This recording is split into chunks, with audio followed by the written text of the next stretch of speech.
Hey everyone, this is Eddie, and today we are going to talk about baressays.com, and there is a $25 discount code. So just look in the description and you're going to see the email there.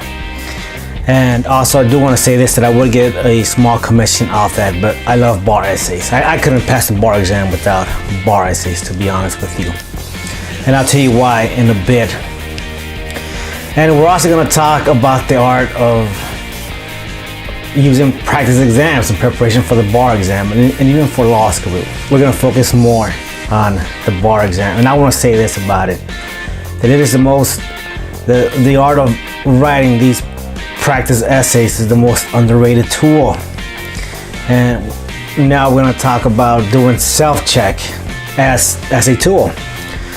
And I do want to say this, that when I was studying for the bar, I did use bar essays, and I remember I used to go to different places to study because it was a lot of writing.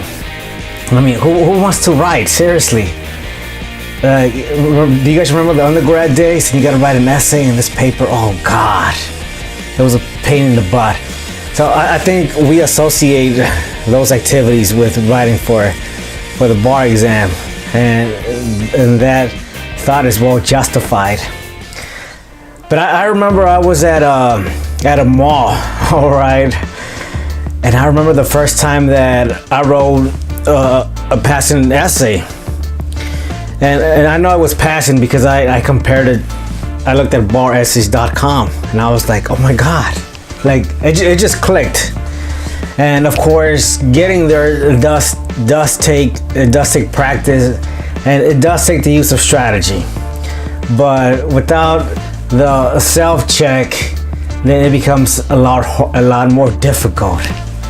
So today we're going to talk about 3 reasons why many students do not use the art of self-check.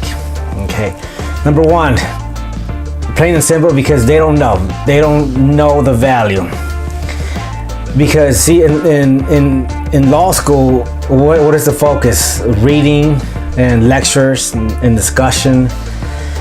And there, if you do that, you're not really developing a skill to pass the bar exam. Again, to pass the bar, it's a skill that you need to develop.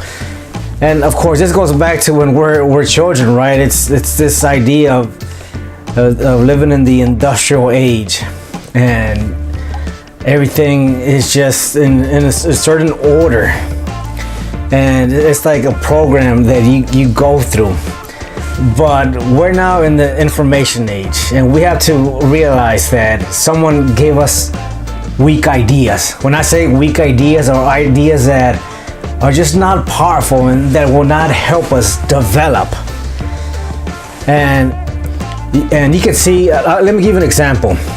If you're in law school, the idea of practicing for the bar or looking at bar exams is not a prevalent idea.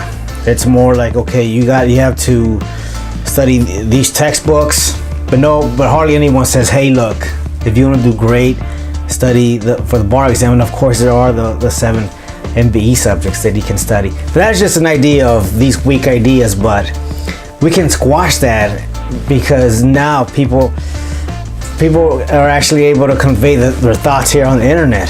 And one of those is this: hey, do practice essays and look at the state bar site for past exams. So the point is that a lot of law students do not know, because that's not something that is emphasized. But you're watching this, so you're gonna do great.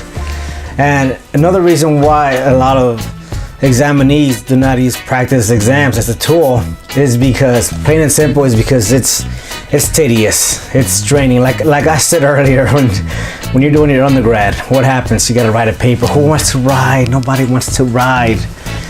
I mean, you have that picture, right? Okay, start writing your essay, and some of you guys probably had to do like 20-page essays, 30-page essays in undergrad. And it was like, oh my God. Okay, that's kind of like nightmares, because it's not something that brings back pleasurable memories, right? I understand. And the third reason is because there is a myth that if you have documents, if you have your outlines, and if you have an hour to study, for example, and then you can look through a lot of pages of that. So the idea that you can absorb more information by reading or through lectures, I think that's a prevalent myth. But that is not always the case. Because see, the truth about that is this, that the highest form of learning comes through creation. So when you create an outline, you're learning. When you get the different laws and you interact them and you create a conclusion, and then that right there is when you're learning. When you're setting up, you're organizing your essay, that is when you are learning. And as you're doing all this, you are developing your skills to pass the bar exam. So the whole point of this is to get you to do more of past exams, and for you to use bar essays as a tool to do self-check. So I hope this helps. Wish everyone the best. Until soon.